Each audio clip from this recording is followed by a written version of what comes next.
지난 시간에 이어서 우리 기독교에 대한 역사가 유럽의 중심으로 되어 있었는데, 이제 그 유럽이 전 세계로 선교로 이렇게 되어지는 일들이 이제 일어나기 시작합니다. 당시에 이 기독교인들은 어떻게 생각했냐면은, 성경에 보면은 너희는 온 천하에 다니면서 만민에게 복음을 전파하라. 마가복음 16장 15절 말씀이 있습니다. 예수님께서 제자들에게 주신 지상 명령이죠. 사명입니다. 그러나 그 유럽에 있던 기독교인들은 이 성경을 제자들에게 한정해서 한 얘기로 받아들였습니다. 그럴 수밖에 없는 이유가 로마가 국교가 됐잖아요. 그 유럽이 국교가 됐잖아요. 기독교가. 그러다 보니까 태어나면서부터 세례받고 그냥 기독교 신자가 돼버린 거예요. 의사에 바뀌었습니다. 국가 자체가 그냥 기독교입니다.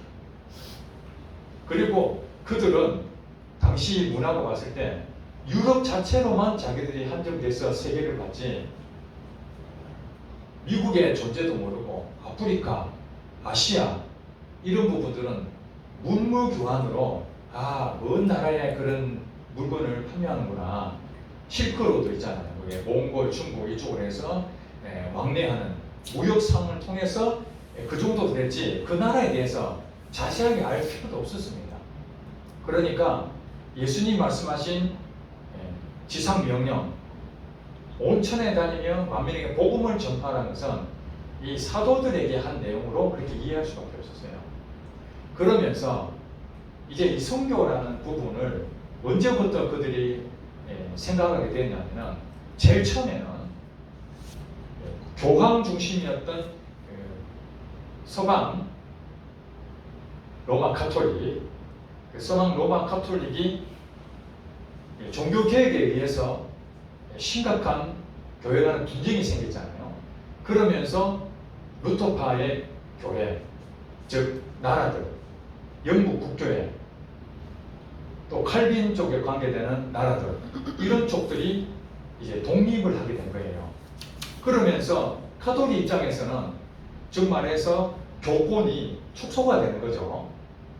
유럽 전역을 다 자기들이었는데 이제 어느 한 지분을 개신교로 떠넘겨 주다 보니 그들 입장에서도 유럽 자체만, 나머지 가지고는 더 이상 안 되겠다, 우리가 더 많이 포교를 해야 되겠다, 이런 생각이 자연스럽게 들어가 있죠. 그래서 16세기쯤 돼가지고 종교개혁 그 주변에 종교개혁이 일어나서 이제 개신교가 막 발전해 가는 그 과정에서 카톨릭에서 예수회라는 것을 설립을 하게 됩니다. 그것은 교황을 충성하겠다는 그런 조직이면서도 전 세계에 자기들의 세력을 포교 활동하는 선교 활동의 목적을 가지고 있었습니다. 그래서 그 예수회라는 카톨릭이죠. 예수회가 통해서 아시아에도 또 유럽이 아닌 다른 지역에도 예수회가 많이 이제 전파되게 됩니다. 그런 상황에서 개신교, 즉 우리가 알고 있는 우리 기독교는 카톨릭하고 다르게 선교에 대해서 할 상황이 안 됐습니다. 그 이유가 뭐냐면은 자체적으로 우리가 말하는 기초를, 교회를 튼튼하게 세워나가야 될 내부 문제에 지금 있었기 때문에 해외로 지금 갈 상황이 안 됐던 겁니다. 겨우 유럽에서 미국 쪽으로나 눈을 돌려서 그쪽 부분을 개신교에서 많이 이제 확보하는 그런 정도였지, 전 세계적으로 선교에 대한 부분도 전혀 생각을 못했어요. 자, 이런 상황에서 이제 나라들이 종교를 가지고 있는 유럽 사회에서 이제 어떤 일이 생기느냐, 식민지 정책이라는, 즉 말해서 경제적인 이익을 얻기 위해서 자기들이 가지고 있는 이 땅만 소유할 것이 아니라 더 많은 것을 얻기 위한 식민지 정책을 하게 됩니다. 결국에는 누가 최고의 왕자를 차지하느냐, 그게 바로 이 해산물 무역, 배를 가지고 있는 해군력이 우수한 나라가 당시에 지배할 수가 있었습니다. 그게 이제 스페인, 포르투갈 이 나라들이 해외 탐험을 하면서 중남미라든지 아프리카라든지 뭐 이런 데에 가면은 전부 다 식민지를 통해 가지고 그들이 국가가 카톨릭 국가니까 점령하면 그 다음에 어떻게 됩니까?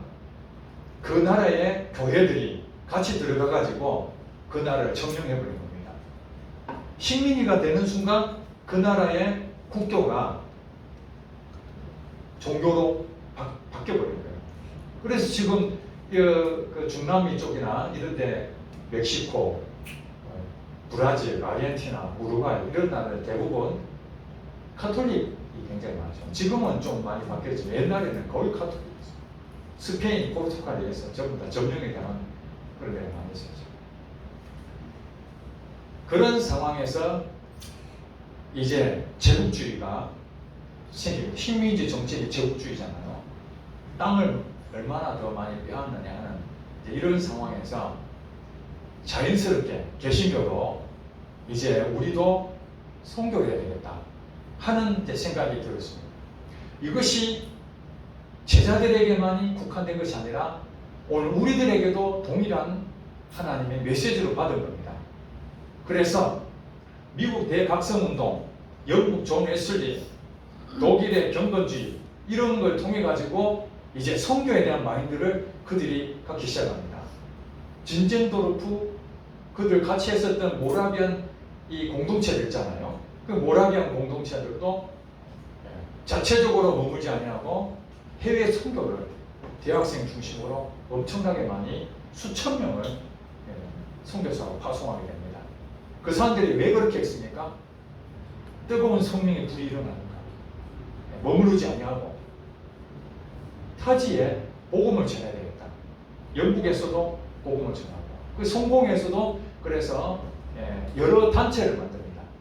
이제 국가 자체적으로 교회가 형성이 되어 있는데 이때쯤 돼가지고 어떤 일이 생기냐면은 우리가 말하는 선교 단체가 시작이 되는 거예요. 영국에서도 런던 선교회가 조직이 되고 스코틀랜드에서도 여러 이제 기독교 국가에서도 선교 단체들이 여기저기 생기면서 모집을 합니다. 해외 선교 나가실 분 다 모집해서 파송해서 이제 내보내게 되죠. 그러니까 먼저 해외 선교는 예수회를 중심으로 카톨릭이 전 세계적으로 퍼져나갔다. 그것은 개신교에 의해서 국가별로 떨어져 나가 있는 종교적으로 교세가 약해지면서 해외로 나갔다면 기독교는 내부적인 그런 어려움 속에서 이제 각 교단별로 그 중심을 돈독해 가면서 이제 성경을 보고 성령의 불이 자기에게 열정에 들어오면서 해외에 선교해야 되겠다. 그런 마음으로 돌아간 겁니다. 하나님께서 그렇게 만드신 거죠. 자, 그래서 이제 아시아와 아프리카, 아메리카, 뭐 기타 그 외에도 많이 있습니다만 시간 관계상 몇몇 나라에 대해서는 제가 소개해드리도록 하겠습니다. 자, 인도에 선교사로 나갔던 윌리엄 캐리라는 분이 있습니다. 이분은 선교사 나가신 분들은 100% 윌리엄 캐리에 대해서 아셔야 됩니다. 왜냐하면 현대 선교의 아버지라고 불리고 있기 때문에 그렇습니다. 이분은 영국 침례교 목사님이십니다. 영국 침례교에서 파송받아서 인도로 갔습니다. 인도로. 영국은 인도를 점령을 했습니다. 동인도 회사를 만들어서 한마디 식민지입니다. 식민지. 그 인도 사람들이 영국의 지배를 받아서 좀 더 기독교를 대부분 믿었겠죠. 그런데 영국에서 갔던 그 사업하신 분들이나 이 교회 다닌다고 교회 가서 예배 드리던 그 사람들이 인도 사람들을 막 착취하고 억압하고 좋지 못한 일을 하니까 그 당시에 간디가 그거 보면서 가슴이 아픈 거예요. 성경을 보니까 예수님은 사랑의 종교인데 어떻게 예수를 믿는 당신들은 행동들이 이렇게 사랑하지 못하냐. 그러면서 그 유명한 말을 하잖아요. 나는 그리스도를 사랑하지만 그리스도인은 사랑하지 않는다. 복음을 전하러 갔으면은 정말 그리스도의 마음으로 사랑을 전해야 되는데, 그러니까 우리의 선교의 방법이 굉장히 초창기 때는 문제가 있었다는 것도 인정을 해야 됩니다. 왜냐? 그냥 선교사를 파송하는 것이 아니라 식민지가 되어버린 거예요. 그 나라의 식민지를 하면서 그 국가에 있던 종교를 그들이 강요를 해버리기 때문에 그들은 그냥 받아들일 수밖에 없었어요. 그게 카톨릭이든 영국 국교이든 그게 받아들이면서 그들이 행동을 잘했어야 되는데 이게 문제를 일으키니까 거부 반응을 일으키는 거죠. 이게 이제 선교에 대한 좋지 못하는 일이 생긴 거죠. 사실은 그 당시에 식민지로 되는 전부 다 한마디로 강제적으로 통상 조약을 맺습니다. 식민지 되는 쪽에서는 그냥 무조건 들어가가지고 우리하고 수고 맺자 이런 거예요. 맺고 안 맺고 상관없습니다. 강대국에 가서 맺자면 맺어야 되는 거예요. 우리나라도 그 프랑스, 미국 여러 나라에서 그 수호 조항 맺자고 하잖아요.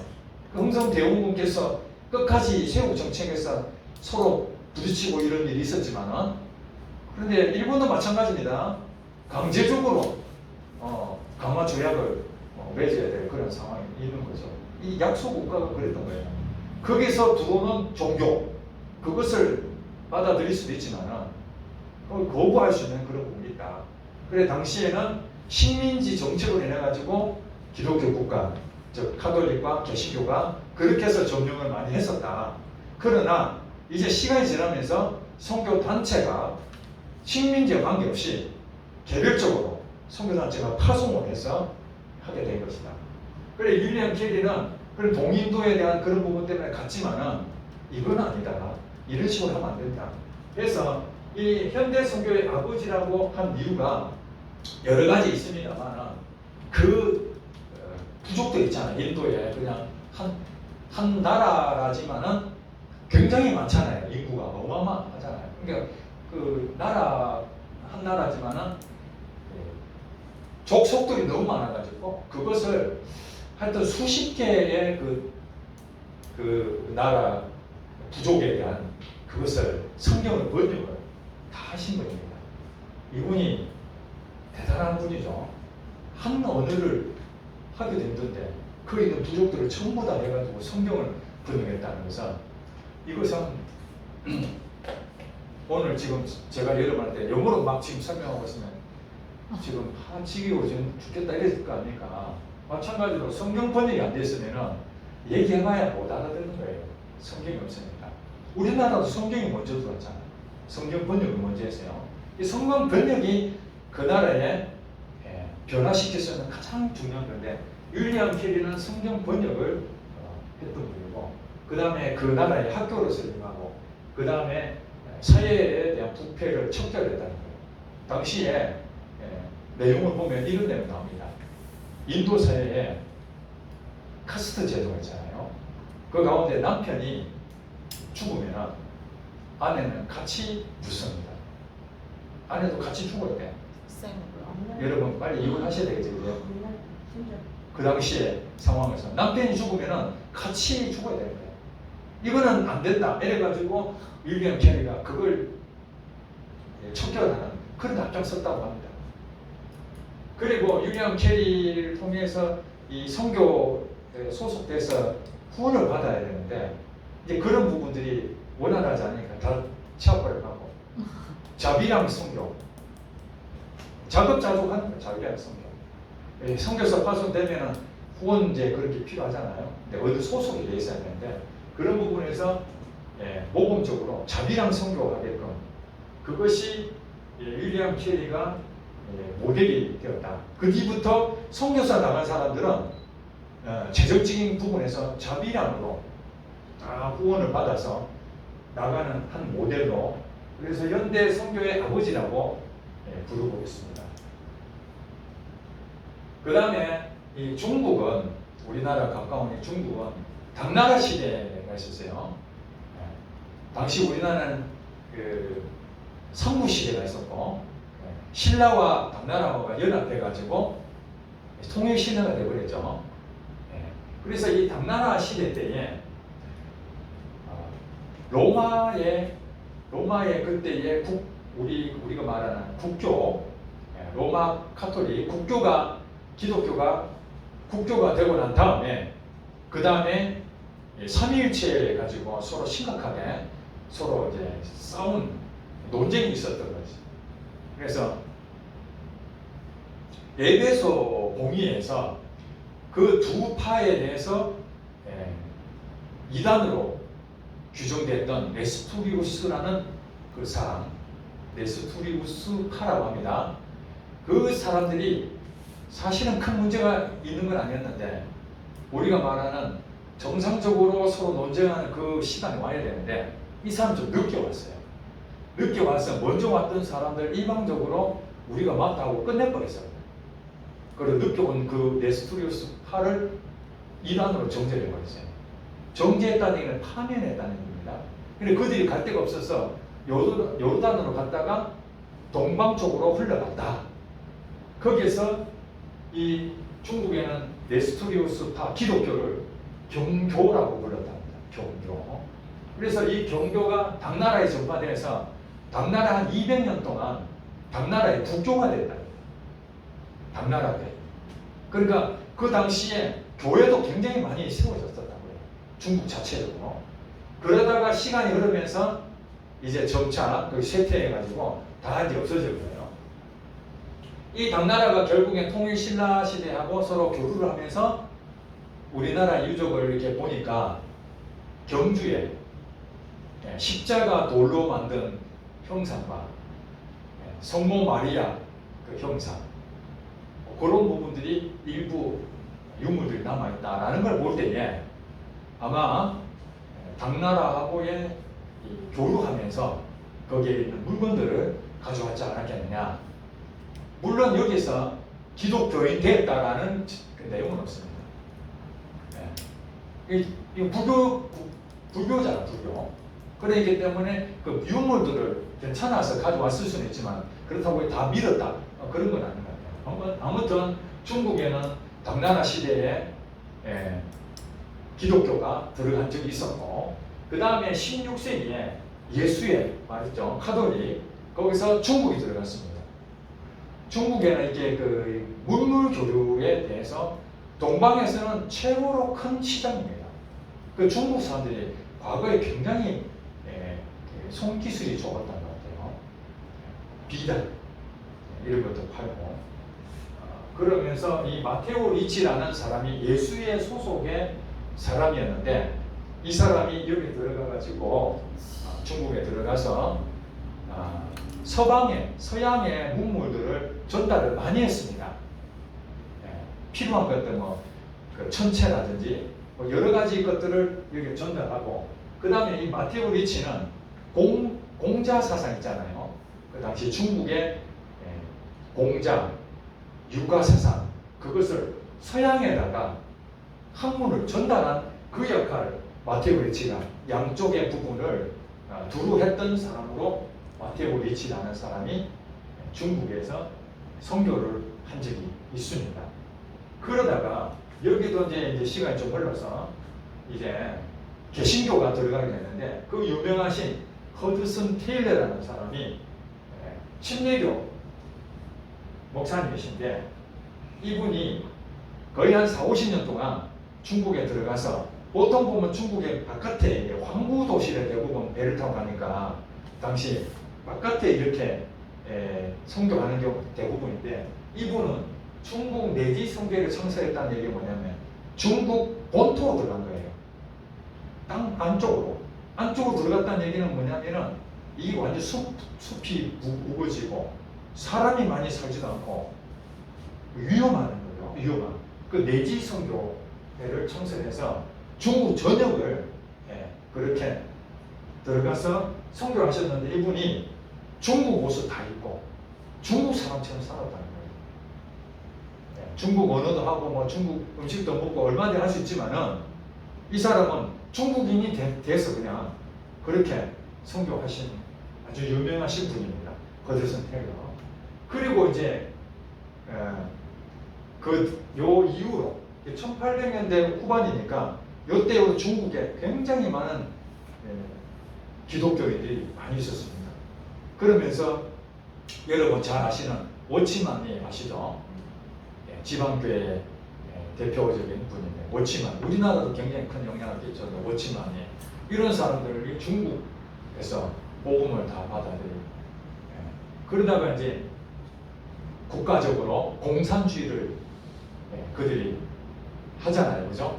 모택동을 통해 가지고 그러면서 결국에는 기독교가 완전히 이제 말살되는 상황이 됐죠.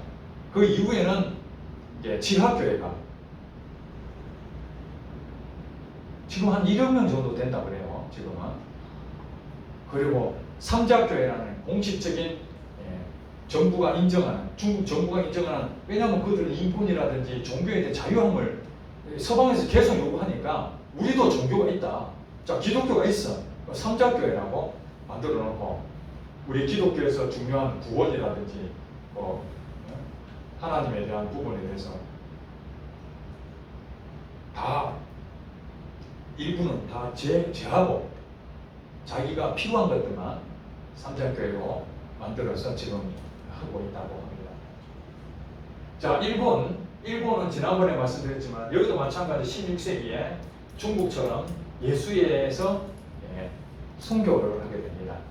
포르투갈, 스페인 이런 사람들이 일본에도 오게 됩니다. 와서 이때가 여러분 아시다시피 임진왜란 때입니다. 임진왜란 전후로 거기서 그때 얘기 말씀드린 임진왜란 때 우리나라에 왔던 장수 중에 한 명, 그 사람도 천주교를 믿게 됐죠. 예수회 때문에. 그러다가 이제 그들은 이제 굉장한 혁명의 시대를 이제 맞이합니다. 쿠데타를 일으키고 막부 시대라고 해요. 막부 시대. 그러면서 기독교 즉 카톨릭이 엄청난 박해를 당합니다. 제가 일본 나가사키 후쿠오카 이쪽에 가봤는데 나가사키 갔더니 천주교 신자들이 엄청나게 죽었던, 순교했던 그런 현장들을 제가 봤습니다. 그러니까 그 당시에는 이제 전부 다 천주교인들이었죠. 천주교인들이 엄청난 박해를 받으면서 거의 멸절하다시피 하고 그 다음에 그들이 서방에 의해서 강제적으로 강화조약을 맺게 됩니다. 자기들이 맺은 게 아니라 서방에서 강제적으로 와가지고 그러면서 강화조약을 맺으면서 서양 문물을 받아들이죠. 서양 문물을 받아들인 그 상황에서 그들은 메이지 유신을 새롭게 이렇게 세우면서 그들은 이제는 국가적으로 굉장히 강대한 나라가 됩니다. 강대한 나라가 됐다라는 말이 무엇입니까? 이제 자기들도 제국주의에, 식민지에 그 열강에 동참할 수 있는 힘이 생긴 거예요. 그전에는 늘 당하다가 이제는 메이지 유신이라는 걸 통해서 군사력이나 국가에 대한 모든 경제력까지 이제 굉장히 수준이 올라가요. 그래서 이제 세계 대전을 일으키는 일이 우리나라도 잡아먹고 중국도 잡아먹고 러시아까지 다 전쟁 이긴 그 이유가 뭐냐면은 그 서방의 문물을 일찍 받아들여서 그것을 잘 활용했죠. 그때에 미국에서도 이제 많이 왔단 말이에요. 조약을 맺다 보니까 그때에 식민지는 아니었지만은 강화조약을 맺으면서 미국 선교사들이 많이 들어왔어요. 그래서 일본에도 개신교인들이 굉장히 많이 늘었어요. 다시 메이지 유신으로 인해가지고. 그렇지만은 그들이 이제 일왕 천황폐하라 그러죠. 왕 중심으로 해가지고 그 신으로 이제 섬기게 만들면서 모든 사람들은 천황폐하에게 절을 하는 이런 일이 생기면서 다시 한 번 더 기독교인들이 박해를 당하고 완전히 멸절되다시피 해버린 거예요. 그 지금은 1%도 안 된다는 거예요. 기독교인 인구가 1%도 안 된다. 일본도 처음부터 기독교인이 안 된 게 아니라 이런 많은 상황에서 지금은 이제 많이 어려워졌다. 그 다음에 한국은 물론 그 전에도 한국에도 들어온 경우도 가끔씩 있긴 있었습니다. 그러나 공식적으로 최초의 선교사는 우리 토마스 선교사로 지칭합니다. 영국 웨일즈 출생하신 분인데 그분이 처음에는 우리나라 올라간 것이 아니라 중국으로 선교를 나가려고 준비했습니다. 그래서 1863년도에 3년 전에 중국으로 가서 공부를 열심히 하고 또 결혼도 하고 그렇게 했는데 아내가 거기서 풍토병으로 죽습니다. 아이도 유산하고 얼마나 시기에 빠지겠습니까? 도대체 하나님, 내가 중국을 위해서 선교를 왔는데 사랑하는 아내를 잃어버리면 이럴 수가 있습니까? 그래서 절망 가운데에 세관에서 근무를 하게 됩니다. 영국에 대한 그 일을 거기서 세관 업무를 봐주고 있는 거예요. 그랬더니 이제 고향에 있는 분 중에 한 분이 이 토마스 선교사한테 다시 힘을 주죠. 이렇게 살면 안 된다고. 한국 조선이 있는데 거기 한번 고민해봐라고. 그러다가 이제 조선에 대한 소식을 듣고 다시 불이 일어납니다. 조선에 가야 되겠다. 그래서 그 전에 한번 잠깐 왔다가 한 200권 정도 한자로 된 성경을 배포하고 돌아갑니다. 그 정식적으로 다시 1866년도에 한국으로 들어갈 배를 구했는데 여러분 잘 아시는 미국의 제너럴 셔먼호라고 그 배가 한국으로 들어간다는 조선으로 들어간다는 조선이죠. 조선으로 들어간다는 그 소식을 듣고 그 배에 탑승합니다. 선교로. 그랬는데 그 당시에는 세국 정책을 쓰고 있었기 때문에 외부에서 들어오는 모든 나라하고 대적 관계가 있었어요. 그 셔먼호가 들어오는데 그거 가만히 있겠습니까? 포로 쏘아대고 막 조선에 있는 그 군대에서 계속적으로 막았죠. 그래 우리가 말하는 싸움이 벌어졌다가 여기에 탑승했던 토마스 선교사가 배에 뛰내려서 그 안에 성경책을 한번 딱 가지고 있었는데 그 당시에 그 포졸이라고 그러죠. 포졸. 군사 한 명이 박충곤이라는 사람입니다. 여러분 왜 이름을 제가 얘기하겠습니까? 유명하기 때문에 그렇습니다. 안 그러면 무명한 사람인데 이 사람이 생포를 해서 칼로 이제 죽이려고 딱 한데 잠깐 하면서 자기 가슴에 있는 성경책을 딱 주면서 예수님에 대한 설명을 합니다. 나의 모든 걸 다 드린다고. 그러면서 순교를 합니다. 그 성경책을 가지고 있던 박충곤이가 집에 가서 나중에 이것을 읽고 성령의 변화를 받아 희심을 하고 나중에 장로가 됩니다. 이 박충곤이를 통해서 많은 사람이 전도를 받고 한국의 유명한 사람이 됐습니다. 그래서 토마스 선교사는 살인자. 네? 처음엔 살인자였잖아요. 죽였으니까. 누가 살인? 아니 처음에는 토마스 선교도 죽였으니까요. 그렇죠. 살인자죠. 그러나 이제 나라에서 하는 거냐 그들은 전부 다 살인자를 할 수가 없죠. 그런데 토마스 선교사는 사실 꿈도 펼쳐보지 못하고 그냥 죽은 거잖아. 성경책 한번 주고 끝나버렸잖아. 엄청 잘생겼어요. 개동강변에서. 그랬는데 이 박충곤이 뿐만 아니라 그 근처에 나중에 장대현 교회가 세워집니다. 대동강변 근처에. 거기서 성령의 놀라운 부흥운동이 일어나게 됩니다. 그러니까 한 목숨이 그냥 끝나지 않아요. 이런 사람이 나중에 제가 또 설명을 드리겠습니다만 한국 교회에서 나와요. 그리고 난 다음에 이제 1885년도에 장로교회 그 언더우드 감리교회 아펜젤러 이 사람이 일본으로 갔다가 거기서 한국 조선으로 배를 타고 강화도를 통해서 인천에 들어왔는데 그때가 부활절 아침이었습니다. 1885년 4월 5일 날 아침에 두 사람이 같이 선교사로서 도착해서 우리나라의 선교를 헌신적으로 했던 분입니다. 그 외에도 많이 오셨어요. 시간 관계상. 다음에 언제 기회가 되면 한국 교회사 할 때 자세하게 설명을 드리도록 하겠습니다. 그 다음에 이 아프리카 선교. 아프리카 선교는 사실 아프리카가 그 히포의 그 어거스틴 아우구스티누스라고 그러죠. 어거스틴. 그 신학자였던 히포의 아프리카 히포죠. 거기에 아주 유명한 신학자가 거기에 알렉산드리아 거기서 활동을 했기 때문에 북부 아프리카에서는 일찍부터 기독교를 받아들였었습니다. 그래서 굉장히 많이 좋은 토양이 있었는데 그 이후에 이슬람이라는 나라가 아프리카를 침략을 하게 되면서 많은 나라가 이슬람화가 됐습니다. 아프리카 가면은 이집트 있죠, 이집트. 그 이슬람이잖아요. 그리고 많은 나라들이 이슬람의 침공을 받아서 이슬람화가 되었던 것입니다.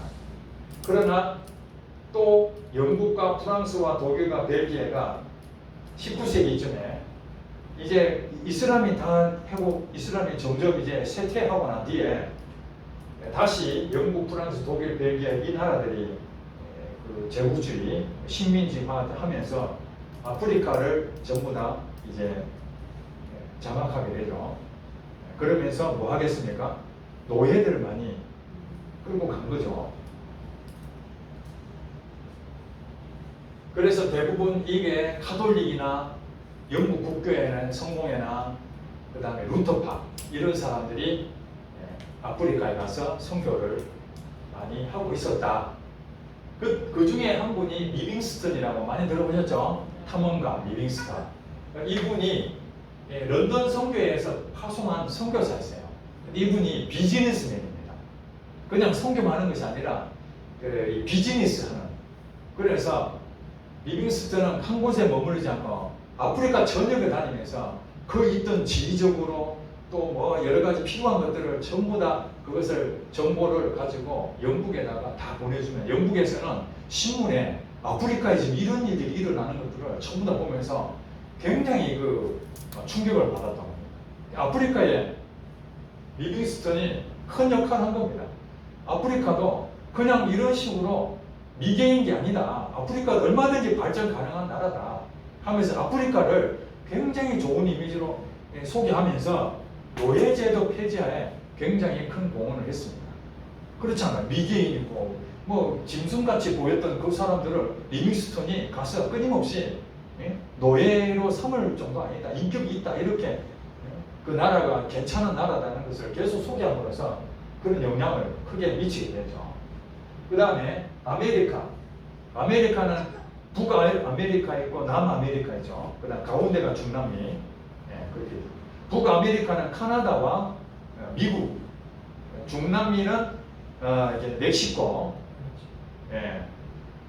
그죠? 멕시코 이런 나라들 있었고, 베네수엘라, 이런 쪽이고, 남미는 아까 말씀드린 브라질, 아르헨티나, 페루 이런 나라들이 되어 있습니다.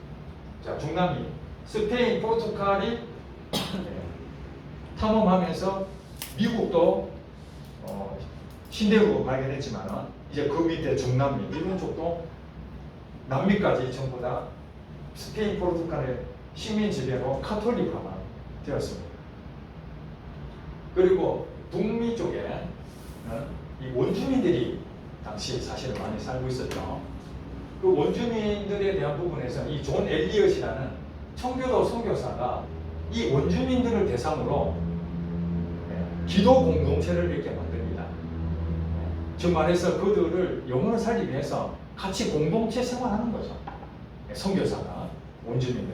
원래는 사실은 이제 대부분 북미 이런 쪽에는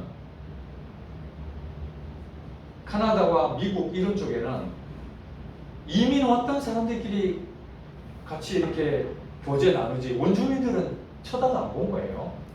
이해가 되시죠? 자기가 이 나라를 떠나서 미국으로 이주해서 이민 왔으니까 우리가 말하면 미국 가면 한인들 모이잖아요.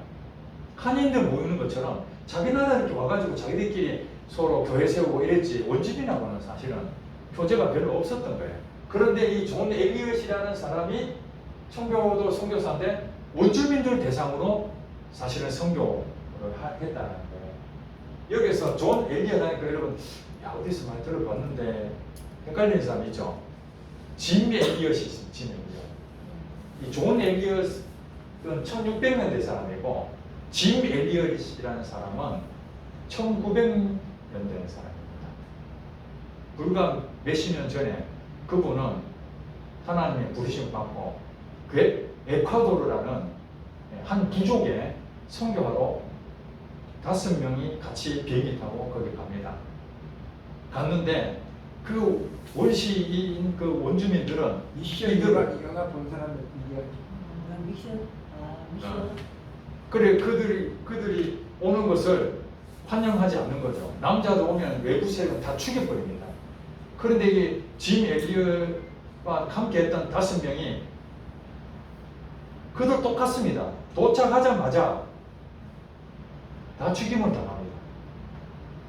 그런데 며칠이 지나도 본국에서 보고도 하나도 없고 그래서 이게 무슨 일인가? 그래서 현장에 갑니다.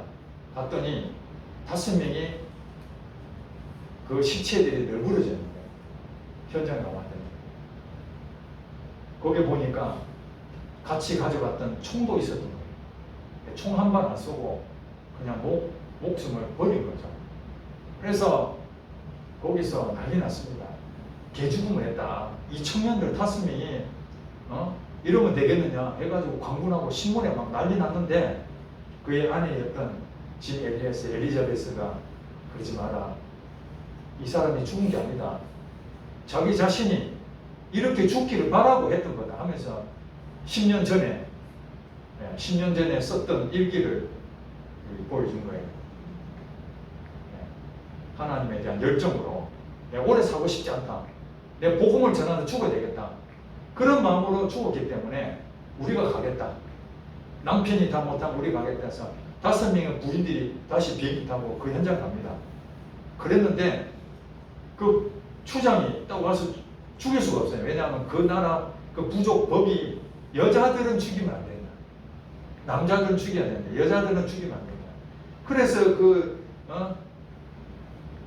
부인들 5명이 가가지고 몇 년 동안 헌신적으로 그 부족을 섬긴 거예요. 근데 궁금할 거 아니에요. 당신 누구냐? 그러니까 사실은 몇 년 전에 남편하고 5명이 왔는데 당신들 때문에 죽임을 당했다.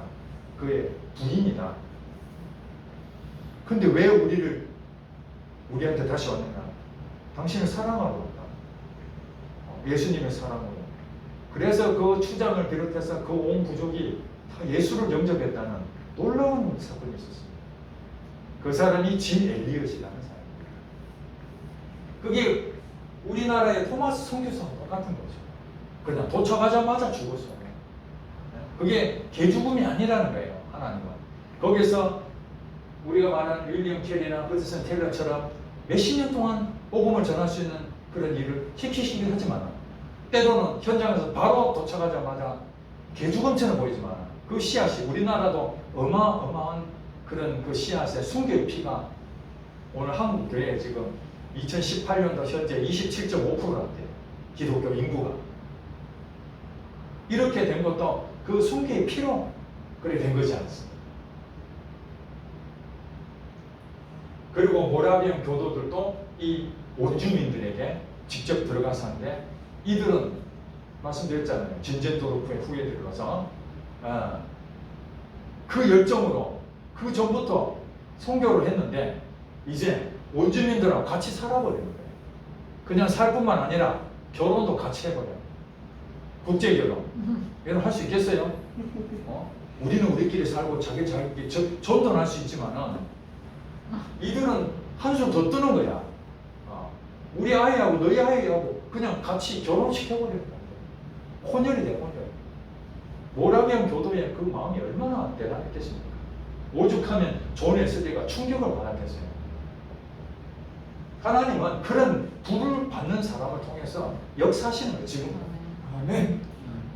그리고 이 침례교, 감리교 이들도 원주민들 다시 들어가가지고 그들을 위해서 교육과 의료 선교를 열심히. 이 침례교, 감리교는 사실은 후발주자입니다. 개신교로 말하면. 그런데 대각성 운동을 통해서 큰 은혜를 받았잖아요. 예? 서민들이. 이러면서 야, 우리도 복음을 전해야 된다 해서 원주민들의 대상으로 선교를 하는. 이들이 결국 한국에도 많이 왔자는 거죠. 여기까지 하고요. 그 다음에 기독교의 사회개혁 운동. 여기서부터 매우 재밌는 얘기겠습니다. 영국 산업혁명 시대에 존 웨슬리를 중심으로 이 노동운동, 노동조합을 만들었죠. 노동운동을 했고 사회갱신운동도 했습니다.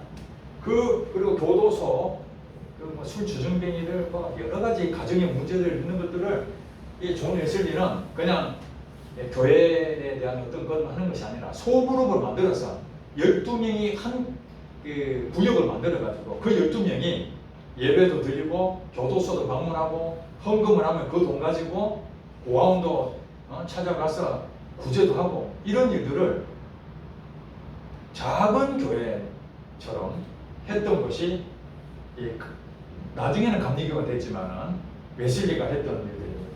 그리고 또 하나는 이 노예제도 폐지 운동에 앞장섰던 사람이 이 존 웨슬리를 중심으로 한 기독교 신자들이 여기에 앞장섰던 겁니다. 실제로 영국에서 경제 활동에 경제의 수익을 이 노예를 통해서 3분의 1 정도가 차지하더라고요. 그러니 이 노예가 엄청난 큰 자기들의 자산이 된 거죠. 그 영국의 입장에서는 이 노예제도를 폐지하면 안 됩니다. 돈벌이가 크기 때문에. 그런데 인권의 문제, 기독교적인 정신으로 보면 이 노예는 안 된다 이거예요. 처치하면 안 된다. 그러면서 이 존 뉴턴이라는 사람이 그 아프리카와 영국, 미국 이 부분을 노예를 실어 나르는 그 배의 선장이었어요. 그랬는데 이분은 그냥 돈벌이에 그 배를 운영해주는 역할을 했던 거죠. 그랬는데 이 사람이 하나님을 체험을 하고 만납니다. 회심을 하게 됩니다. 그동안 이 노예들에 대한 부분들을 왔다 갔다 하면서 보게 될 거 아닙니까? 완전히 개 끌려가듯이 가고 막 이런 모습들, 그리고 착취당하고 이런 것들을 보면서 야, 이건 아니다. 아무리 돈벌이 한다 하지만 이거는 있을 수 없다. 그 하나님에 대한 그 마음을 가지고 회심을 해서 결국 성공의 신부가 됩니다. 성공의 신부가 돼서 노예 폐지해야 된다라는 것을 강력하게 전파합니다. 그러면서 이분이 찬송시를 굉장히 많이 썼어요. 그 중에 하나가 여러분 너무너무 잘 아는 Amazing Grace. 자비로운 주 하나님. 아시죠? 네. 그 찬송시를 쓰신 분이 존 뉴턴입니다. 네. 정말 인생을 완전히 이전과 이후가 완전히 달라진 사람이죠. 네. 노예를 왔다 갔다 이렇게 배로 했던 그런 일을 하다가 이제 노예를 폐지해야 된다. 그 영화가 나왔을 텐데 프리덤인가? 외국 영화에 존 뉴턴을 잔인하게 막 해가지고 영화가 나왔었어요. 구미에서도 한번 했었죠. 그런 이 존 뉴턴의 노예 폐지에 대한 부분을 강력하게 주장한 것을 크게 영향을 받았던 사람이 윌버퍼스라는 사람입니다. 영국의 윌버퍼스는 정치인인데 젊은 시절부터 21살인가 그때 벌써 상원 의원이 됐어요. 그러면서 당시에 영국 사회에 클래펌이라는 공동체가 있었습니다. 거기는 기독교인으로서 사회 각계각층의 지도자급 된 분들이 어떻게 이 영국을 살릴 것인가, 기독교적인 마인드로 어떻게 하면은 잘못된 것을 바로잡을 것인가 하는 공동체가 클래펌 공동체였습니다. 그 이름 중에 한 사람이 윌버포스였어요. 요즘으로 말하면 성시화 운동본부라 할까요? 이 도시를 어떻게 하면 하나님의 나라로 세울 것인가, 이것이 성시화한다는 거죠. 그것이 바로 클래펌 공동체가 지향했던 거예요. 이 영국 사회에 어떻게 하면 하나님 방법으로 이 사회를 변화시킬 것인가? 지도층 있는 사람들이 그 중에 이 윌버포스가 사회개혁가로서 노예 제도를 폐지해야 된다. 이것을 존 뉴턴의 영향을 받고 의회에 갈 때마다 우리가 뭐 안건 상정을 합니다. 예.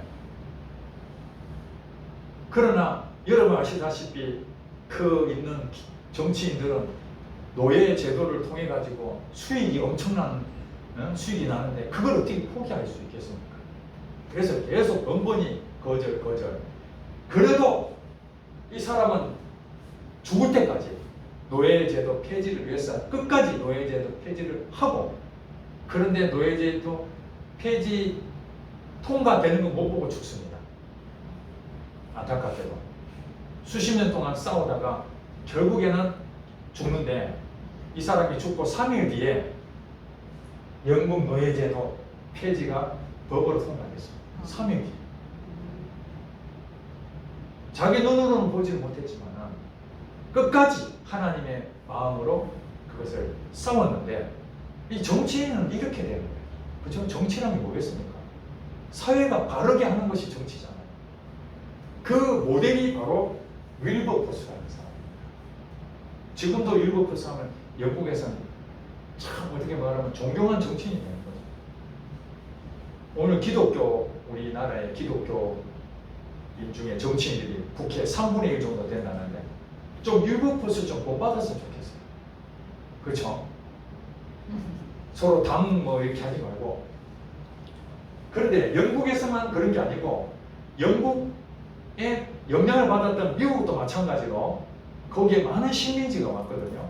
미국 땅덩어리에서 영국에서 식민지를 보내서 그 노예들이 만들어놓은 그 물건들을 전부 다 수입을 하는 겁니다. 미국에서는 마찬가지로 노예제도 문제다. 아까 말하는 저기 미국 독립하고 이런 문제가 있었다 그랬죠.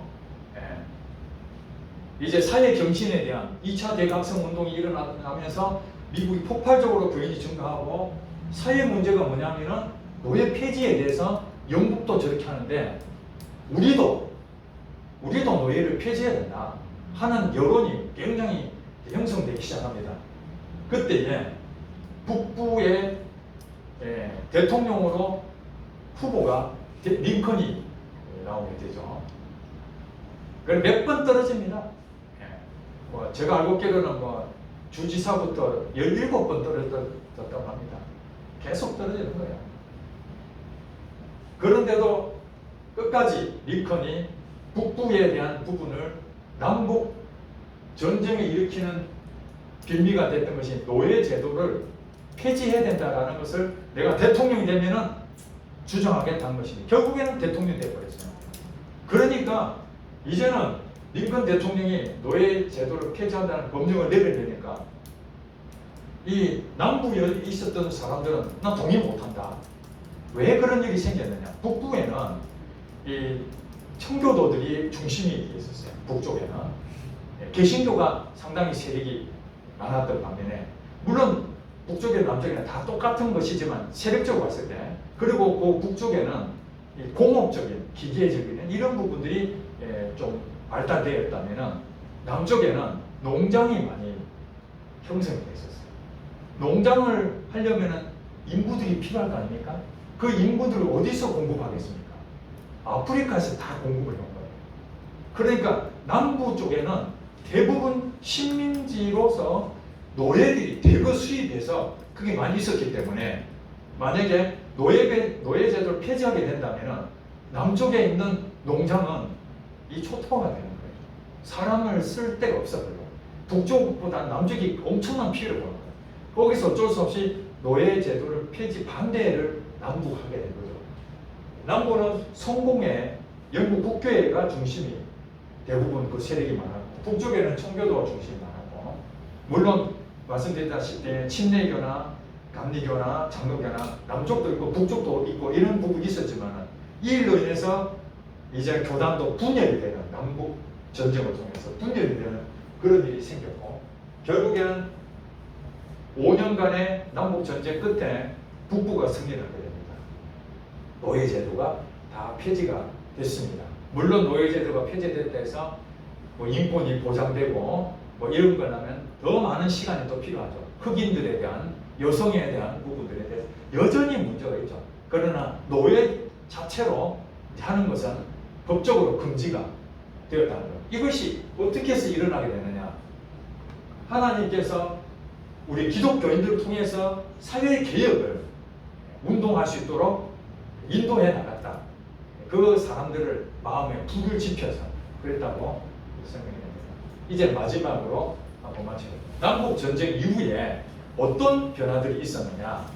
지금 여러분 잘 이제 보시기 바랍니다. 자, 기독교, 특별히 개신교는 처음에 유럽을 중심으로 개신교가 상당히 세력을 확장했었죠. 그죠?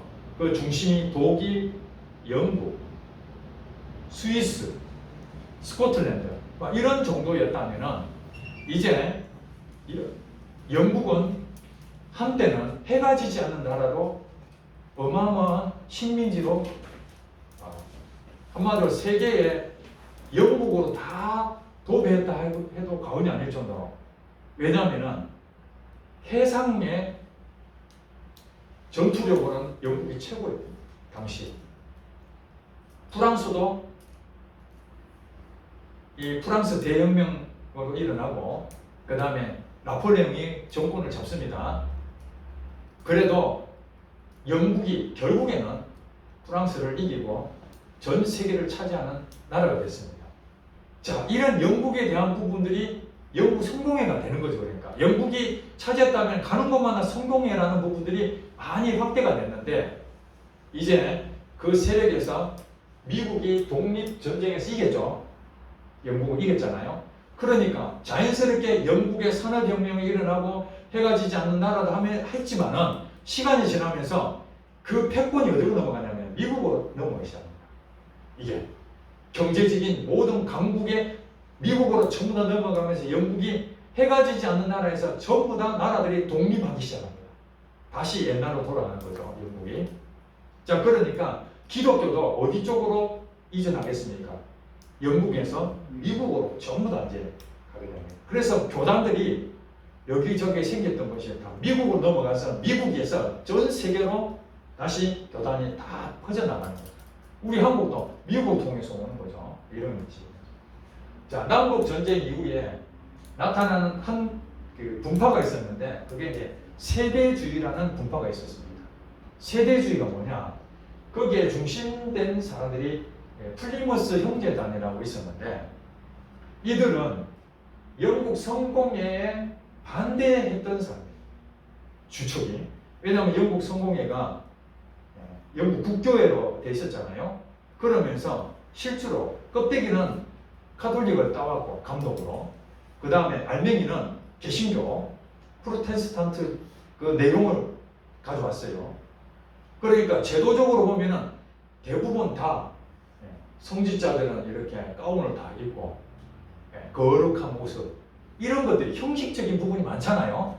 물론 경건한 부분도 있지만 그래서 형식적이고 좀 영국 국교가 문제되는 것들이 나타나면서 청교도가 생겼다 그랬잖아요. 그런 것처럼 이 세대주의가 바로 영국 성공회는 반대로 이제는 계급을 다 없애버리죠.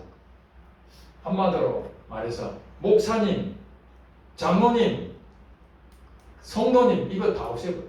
그냥 형제로. 그래서 어느 한 사람이 이 플리무스라는 지역에 영국의 플리무스라는 곳에서 하나의 그 성공회를 반대하고 초대교로 돌아가자. 우리는 서로 한 형제로 그러자 하면서 형제단을 7명이 만든 모임이 이 세대주의의 시작이었다고 합니다. 그럼 이 세대주의가 뭐냐? 그것이 바로 성경과 교회와 역사를 7세대로 구분했다. 이것이 지금 여러분 감이 안 올 거예요. 지금 이제 설명하면 그렇게 됩니다. 지금 구약의 성경을 보면 4,000년 역사죠. 아담으로부터 4,000년입니다. 예수님 오시고 지금 2,000년 됐죠. 그 전체 몇 년이죠? 6,000년이죠. 그래서 1,000년 단위로 해서 6,000년이죠. 마지막 1,000년 왕국이 1,000년이죠. 그래서 7세대, 천년 단위로 세대로 다 구분한 거예요. 또 초창기를 말하면 아담 세대, 뭐 노아 세대, 뭐 이런 식으로 구분하기도 하고, 그렇게 해서 7세대로 구분을 하게 됩니다. 이 세대주의가 종말론을 강조를 많이 하게 되죠. 왜 그렇습니까? 옛날에는 그런 일이 없었어요. 세대주의라는 말이. 그런데 지금 이 세대주의가 나왔을 때 시점이 뭐냐면은 1900년대 바로 못 가서 1800년 후반이거든요. 그러니까 역사적으로 보면은 100년을 앞두고 있는 그때인 거예요. 6000년이 딱 끝나는 그 시점이. 그럼 6000년 다음에 뭡니까? 천년왕국이 온다고 보는 거죠. 2000년이 되면은 전체의 구약이 4000년과 신약이 2000년 포함해 6000년이 딱 되면은 종말이 온다. 그것을 우리는 세대주의 종말론이라고 얘기합니다. 그것을 전천년설이라고 해도 우리는 이제 그 천년왕국을 세 가지로 구분하죠. 전천년설, 무천년설, 후천년설. 오케이? 예. 뭐 이거는 제가 신학적으로 얘기할 건 아닌데, 전천년설은 뭐냐면은 예수님이 재림하기 천년왕국 전에 예수님 재림한다 그 말입니다. 천년왕국 전, 그러니까 전천년설이에요. 재림. 예수님이 딱 오시고 그 다음에 천년왕국이 이루어진다는 거죠. 그 다음에 후천년설이 뭐겠습니까? 그러면 천년왕국이 오고 그 다음에 재림이 온다. 예수님이. 무천년설은 그냥 상징적이다. 천년왕국이 천년이 아니라 그냥 천년이라는 상징적인 것이다. 무천년설. 그런데 이 세대주의는 뭐냐면은 천년왕국은 예수님 재림하고 천년왕국이 오니까 6000년이 되면 예수님이 재림할 거를 예측을 한 거죠. 6000년. 그리고 나머지 천년왕국이 돼야 되니까. 그래서 2000년이라는 것을 생각하고 그 사람들은 어떤 마음을 갖겠어요? 이제 얼마 안 있으면 예수님이 재림하신다. 종말론에 대한 심각한 생각, 그런 얘기를 하는 거죠. 전도할 때마다 이 땅에 천년만년 살 것이다. 이것이 아니라 예수님이 곧 오신다는데 이제 얼마 안 남아서 이제 100년밖에 안 남았다니까. 이게 종말론에 대한 설교를 막 하게 되는 거예요. 종말론 설교를. 여기에 삘이 꽂힌 분이 계셨어요. 두 분, 여러분 유명하신 분, 조지 뮬러라는 분 계셔요. 기도 5만 번 해가지고 됐다는 거잖아요. 5만 번 기도하셨던 응답 받으신 분, 조지 뮬러. 그분도 아까 말하는 이제 100년만 지나면 예수님 재림할 거야. 이대로 살면 안 되지. 좋은 점이 있어요. 종말론이라는 것은 곧 이 세상이 끝날 때가 다 됐으니까 이렇게 살면 안 돼. 열심히 복음을 전하고 신앙생활 회개하고 바르게 써야 된다. 이 좋은 점이 있었던 거죠. 그리고 종말론에 대한 재림하기 전에 7년 환란이라는 게 있죠. 성경 보면 7년 환란도 있고, 그 7년 환란 전에 휴거가 있다, 그죠? 그렇게 여러분 다 배웠을 겁니다. 휴거. 예수를 믿었던 사람들은 공중에 다 휴거돼버리고 남아있는 사람들은 7년 뒤에 환란을 겪는다. 그죠? 7년 뒤에 환란 겪고 난 다음에 예수님이 공중에서 재림한다.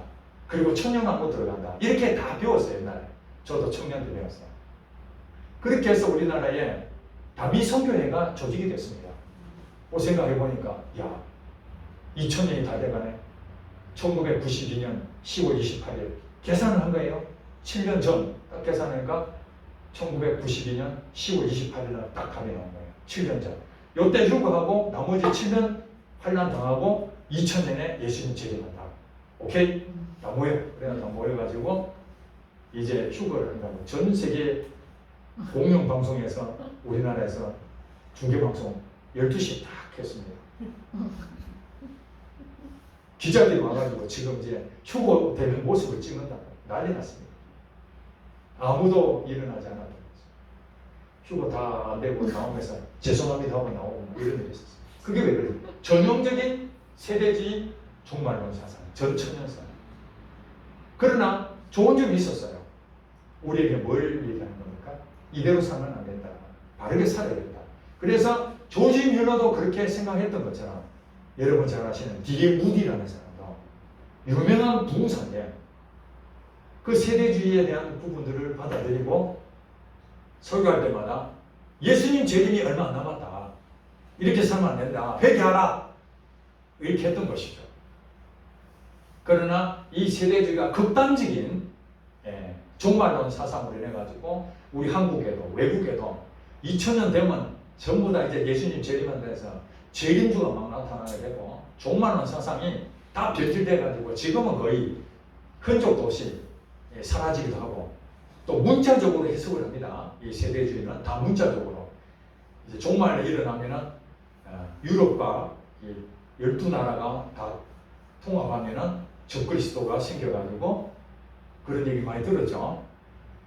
666 바코드 되면은 세계 정부가 생기고 이런 것들이 세대주의 영향으로 다 분파돼 나온 문제들입니다.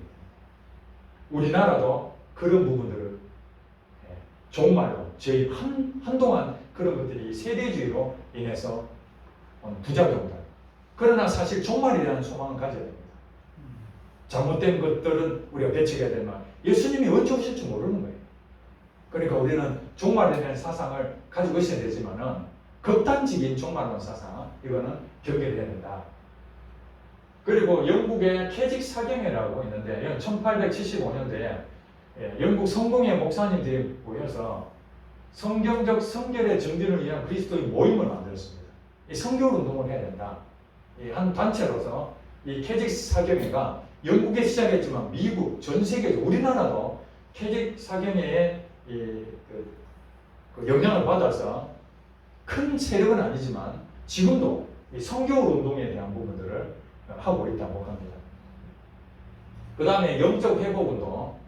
하나님께서는 이 영적 회복 운동이 우리에게 엄청나게 중요한 일을 가르쳐 줍니다. 왜냐하면 자 보세요. 여기서 배웠죠. 기독교의 적대적 변화, 계몽주의와 자유주의, 무신론, 진화론, 신은 없다. 이런 사상들이 이제는 유럽 전역을 덮어서 미국까지 다 오는 거죠. 이제.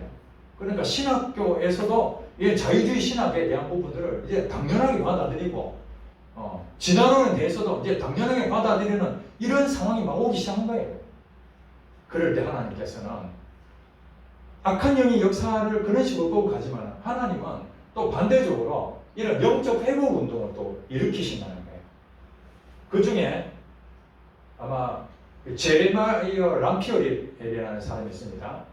제레마이어 람피에. 저는 이 사람을 놓고 정말 수년 동안 기도를 합니다. 왜냐하면 이 사람이 1857년도에 미국 기도 운동을 일으킨 사람입니다. 그 사람이 그 선교사로서 파송을 받고 비즈니스를 하고 있는 거예요. 비즈니스 선교였습니다. 그랬는데 이분에 대한 이 간증 내용을 보면은 하루는 하나님께서 본인에게 기도 운동을 일으켜라. 그래서 본인이 언제 하면 되겠습니까? 매일 정오에 12시에 난 12시에 기도를 하라. 그래서 본인이 팜플렛을 만듭니다. 만들어가지고 뉴욕에 있었어요. 그 당시에 뉴욕에 있는 그 주변에 빌딩에 가가지고 전부 다 정오 기도가 있습니다. 기도하실 분 오세요. 우리 사무실 오세요. 이렇게 다 보냈어요. 첫날 아무도 안 왔어요. 혼자 기도합니다. 1시간 반 딱 지났는데 6명이 기도하고 왔어요. 그 사람들 같이 기도하고 그 다음 주에도 한 60명이 오고 이게 팜플렛 보냈던 것에 은혜 받았던 사람도 얘기했겠죠. 60명이고 그러면서 점차 기도 그 12시에 기도하는 것들이 사람들이 몰려오기 시작하는데 교회에서도 목사님들이 우리 교회에서도 그 기도 운동을 하면 안 되겠나. 정오 기도 운동 너무 좋은데 하세요. 그래서 목사님들이 자기 교회에서 기도 운동을 12시에 이제는 다 같이 하게 된 겁니다. 그런데 그 교회마다 성령님이 불이 떨어지지 않는데 사람들이 회심하고 막 수십 명씩 교회로 막 등록하고 이렇게 오는데 이 뉴욕에서 있었던 그 사건이 주변에 있는 미국 전역으로 퍼져나가기 시작합니다. 정오 기도 운동을 퍼져나가면서 실제로는 한 사례가 뉴욕에 들어오는 배가 있었는데 그 배가 뉴욕 앞에 들어오면서 갑자기 하늘에서 성령의 임재하심을 경험하고 그 있던 선장과 선원들과 거기에 있던 그 고객들이죠. 고객들, 승객들이 이상한 하나님의 성령에 의해서 회개가 막 일어나고 도착하자마자 빨리 목사님 불러달라고 그런 일들이 생기게 됐는데 놀라지 마세요. 이 한 사람의 기도 운동으로 미국 전역에 하나님 앞에 돌아온 사람이 무려 200만 명 됐다. 200만 명. 그 당시에 미국의 전체 인구가 3천만 명. 3천만 명 중에서 이 한 사람을 통해서 200만 명이 회심하고 돌아온 사건이 있었다는 거예요. 그래서 저는 이 제레마리아 람필이라는 사람 잘 안 알려졌는데 뭐 무디라든지 조지머 이런 분들은 워낙 유명한데 람필이라는 사람은 이름도 없어요. 근데 그 사람이 한 게 뭐 있습니까? 하나님 말씀으로 정오의 기도 운동하는 것밖에 없어요. 이걸 가지고요 오늘날 우리 한국에서도 정오의 기도 운동하는 교회도 생기고 목사님들도 많이 있어요. 저는 이게 충격을 받은 겁니다. 하나님이 기도하는 사람을 통해서 일하시는구나. 아멘. 저는 그걸 이 사람을 통해서 경험했어요. 잘 보세요. 1857년을 잘 보세요. 이때가 뭔 일입니까? 2년 뒤에 찰스 다윈이 종의 기운을 발표한답니다. 진화로. 불과 2년 전에 하나님께서는 영적 회복 운동으로 미국 전역에 저쪽에서는 지금 진화론은 발표하고 막 난리 났는데 이쪽에서는 성령의 부흥 운동이 미국 전역을 타오르게 만들고 있는 거예요. 이게.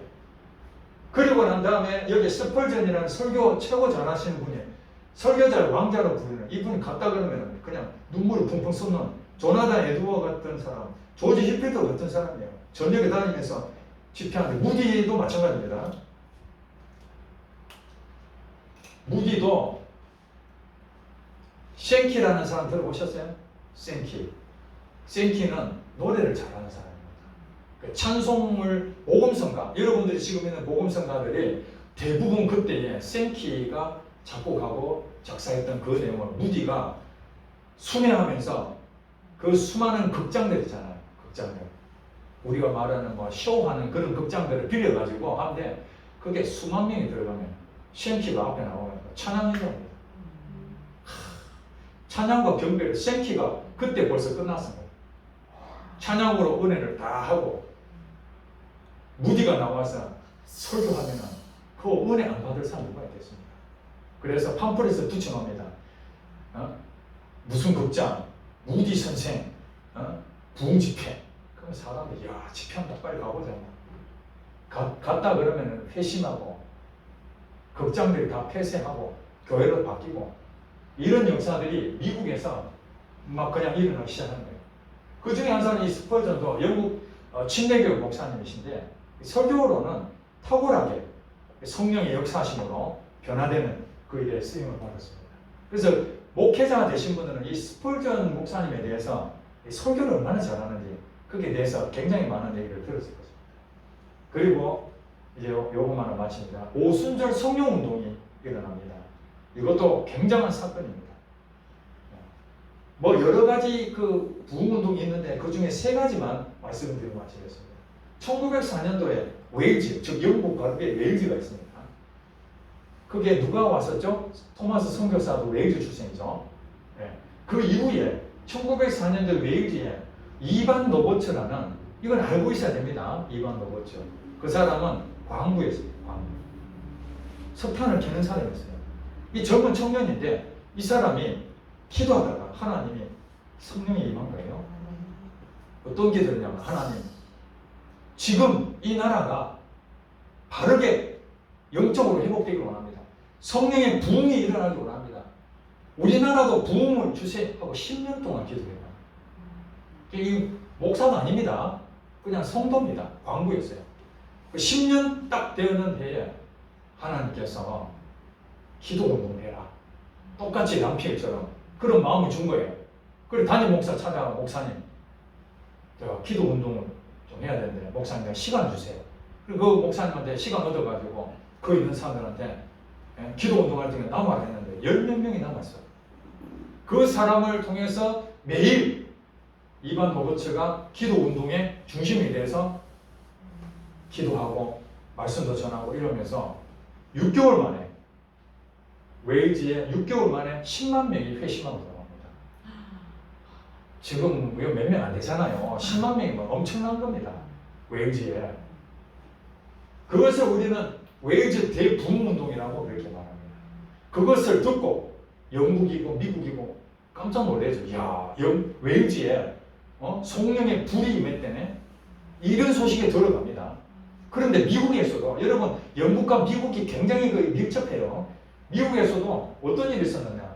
1906년인데 1906년 이전에 1900년에 찰스 파엠이라는 사람이 목사님이 계셨어요. 그분이 성경을 보면서 사도행전 2장에 보면은 오순절 성령 강림 사건이 있었잖아요. 성령이 강하게 역사하면서 방언을 맡겼잖아요. 그걸 보면서 야, 성령님이 역사하면은 방언이 터지는구나.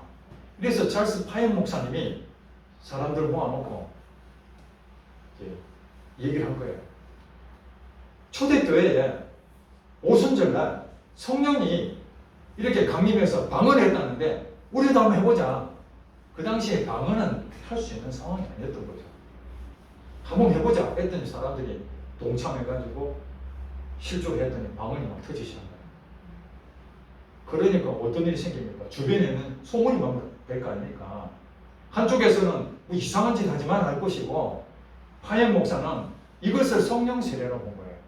아, 성령 세례, 방언을 하면 성령 세례 받았다. 네, 이런 이제 생각을 하게 된 거죠. 그러면서 여기에 시무어 목사라는 사람이 흑인인데 흑인이 이 사람이 찰스 파엠 목사가 성령 세례로 방언을 받았다는 소문을 듣고 자기도 여기 가서 집회에 참여하고 싶어요. 갔는데 흑인은 예배에 같이 참여 못합니다. 이게 그 당시 문화가 그래서 교회가 흑인은 밖에서 예배드리라. 그래서 흑인이 시무어 목사가 은혜를 받고 싶어서 밖에서 그 집회에 직접 들어가지 못하고 밖에서 그 말씀을 듣고 야, 나도 도전을 받고 성령 세례를 받아야 되겠다. 그래가지고 LA에 아주사 거리로 가서 그 사람 갈 데가 없으니까 허름한 창판을 빌려가지고 거기서 일부 사람들하고 같이 찰스 파엠이 목사님 말씀하신 것처럼 저 똑같이 성령 세례에 대한 갈구하고 방언을 했더니 방언이 터지기 시작합니다.